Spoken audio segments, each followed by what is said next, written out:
This nightmare began with a door, and a daughter never saw the sun again. Amstetten, Lower Austria, the kind of sleepy suburb where nothing ever happens. But behind the closed doors of one unremarkable house lay hell on earth. For 24 years, a monster lived beneath, in the form of a trusted father, Elisabeth Fritzl. This is the story of Elisabeth. Daughter, prisoner, survivor. Born April 6, 1966, Elisabeth grew up in what seemed an ordinary suburban home. Yet beneath the tranquil life of Lower Austria, where neighbors greeted each other by name, horrific secrets were brewing. Elisabeth was close to her parents, Joseph, a former criminal turned engineer salesman, and Rosemary, a kindly housewife. But in 1977, everything changed. At age 11, Elisabeth was first father. Despite Joseph's charming persona, psychiatrists later described him as suffering a severe combined personality disorder, both nurturing and predatory. Rosemary sensed something, but dismissed it. A father wouldn't harm his child until he did. By 1981, Joseph had a chilling plan. Under the guise of a basement expansion, he designed a hidden fortress, soundproof doors, windowless cells, even plumbing and electricity, all without raising suspicion. Joseph secured legitimate permits. For extension, he said. But behind the walls, the witching hour of evil was underway. He began constructing what would become Elisabeth's prison, a private hell, beneath the trust he had built. By late 1983, the cellar was nearing completion. Joseph worked quietly, day turned to night, and suspicion vanished. Soundproof panels were sealed, locks installed, electrical and water lines tested. Everything was now in place for his next horrifying step, to take his daughter into darkness. On August 28, 1984, an 18-year-old Elisabeth trusted her father enough to help him install a door. But that day, Turin of normalcy snapped. He drugged her with ether-laced cloth, pushing her into unconsciousness. By night's end, he'd locked her in the dungeon, vanished from the world above. Family and neighbors were mystified. Joseph's story was swift. Elisabeth had left of her own accord, joining a cult. He even produced letters proving she was fine and didn't want to return. Her mother, Rosemary, desperate and confused, accepted the letters. Local police investigated briefly, then closed the case. In 1984, Elisabeth Fritzl disappeared without a trace. Little did anyone know she had been locked away by her own father in a hidden cellar beneath their family home, a place designed to imprison her for over 2 decades. What followed was a nightmare beyond comprehension. Joseph Fritzl's control was absolute. Elisabeth was isolated from the world, trapped in a confined, windowless space with no natural light. The conditions were harsh, damp, cold, and barren. Food was scarce, and any hope of escape was crushed beneath Joseph's iron grip. Despite the horror, Elisabeth's spirit endured. She fought to survive, not just for herself, but for the children she bore in captivity. She taught her children about the world beyond the walls, the sky, the sun, the seasons, through stories and lessons.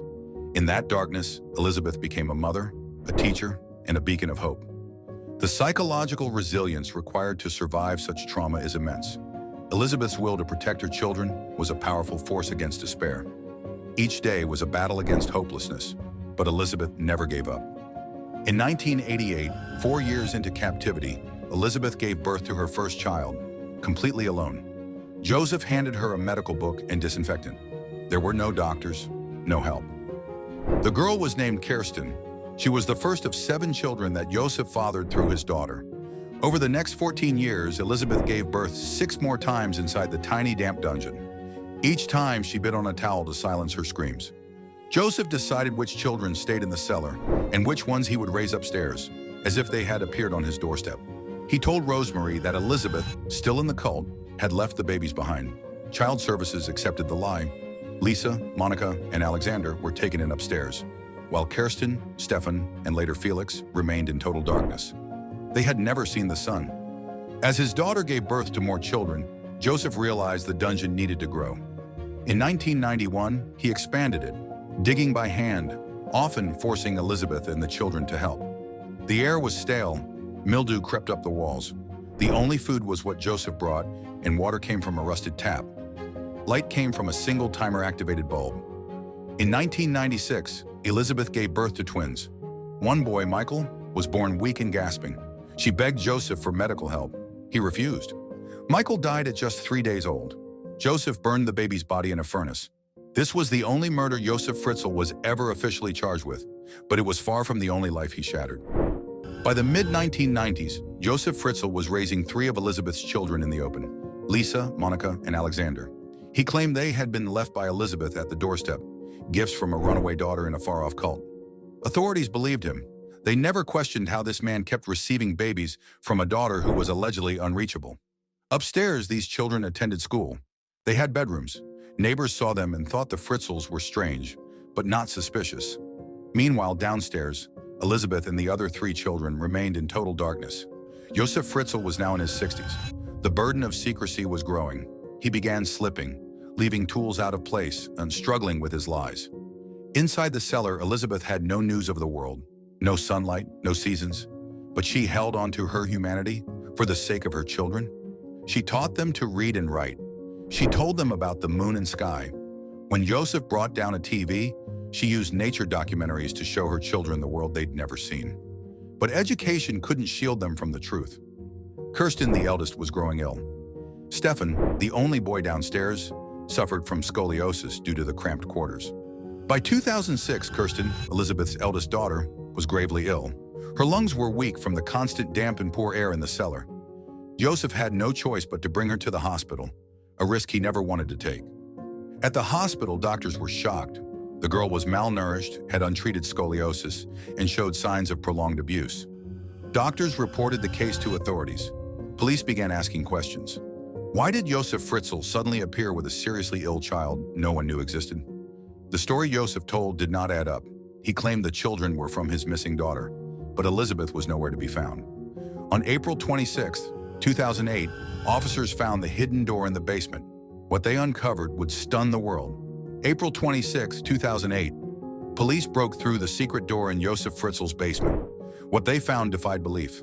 Elisabeth Fritzl, her 6 children, and the horror they'd endured for 24 years. Elisabeth was weak, malnourished, but alive. The children, some never having seen daylight, were fragile and terrified. Neighbors watched in stunned silence as the family was taken to safety. News spread globally within hours. The world grappled with the horror of the Fritzl case, how one man could imprison and father children with his own daughter. For Elisabeth and her family, the nightmare was just beginning. They faced years of recovery, therapy, and rebuilding shattered lives. Joseph Fritzl was arrested on suspicion of incest and enslavement. He initially denied all accusations. But as evidence mounted, he confessed. His chilling words revealed a lifetime of control and deception. In March 2009, Joseph Fritzl's trial began in St. Pölten. The world watched as horrifying details emerged. Elisabeth bravely testified about her decades of captivity and abuse. Her voice, though trembling, told the story no one could ignore. Joseph was found guilty on all counts and sentenced to life imprisonment. For Elisabeth and her children, survival was only the beginning. Years of therapy and medical care followed as they slowly rebuilt their lives. They chose privacy, shielding their healing from the world's gaze. Elisabeth became a symbol of resilience and hope. Though the scars remain, their story reminds us of the power of courage and the will to survive. Though Elisabeth and her children were physically free, the psychological wounds ran deep, wounds invisible to the eye but felt every day. Experts say that victims of prolonged captivity often face post-traumatic stress disorder, anxiety, depression, and difficulties reintegrating into society. The Fritzl family's trauma was compounded by betrayal, by a father, husband, and abuser. The road to healing is long and uncertain. Elisabeth's courage to survive and protect her children against unimaginable odds became the foundation for their recovery. The children, many born in darkness and raised in isolation, faced unique challenges. Therapists worked tirelessly to help them build trust, cope with identity confusion, and confront their painful past. Children like Stefan and Kirsten require constant support to overcome developmental delays and emotional trauma. The Fritzl case became an international sensation. Shock, horror, and fascination flooded newsrooms worldwide. Media coverage sparked debates about the limits of privacy and the ethics of reporting on such traumatic stories. While public interest is natural, it's crucial to respect survivors' rights to privacy and dignity. Elisabeth Fritzl and her children chose to live quietly, away from the spotlight. Despite offers for interviews and documentaries, Elisabeth declined, focusing on healing and protecting her family. They want to be remembered for their strength, not their suffering. The Fritzl case revealed how abuse can remain hidden behind closed doors, sometimes right under our noses. It forced Austria and the world to rethink how to spot signs of abuse and intervene effectively. Communities, schools, and health services must be vigilant and proactive in protecting vulnerable individuals. The shockwaves led to stronger laws against domestic abuse, better victim support, and increased funding for social services. But legislation is only part of the solution. Education and awareness remain critical to breaking cycles of abuse. The story of Elisabeth Fritzl is one of darkness, but also light, a testament to the human spirit's capacity to endure and rebuild. Through courage, resilience, and the help of others, they reclaimed their lives. Hope is the last thing ever lost. Before you go, if you're interested in exploring another gripping real-life story about family struggles and parenting gone to the extreme, check out our previous video on Ruby Frank. She became widely known for her strict and often controversial parenting style, raising tough questions about discipline, child welfare, and the limits of parental authority. It's a powerful look at how different families cope with control and rebellion. And if you found Elisabeth Fritzl's story compelling, please make sure to like, share, and subscribe to our channel for more hard-hitting investigative documentaries.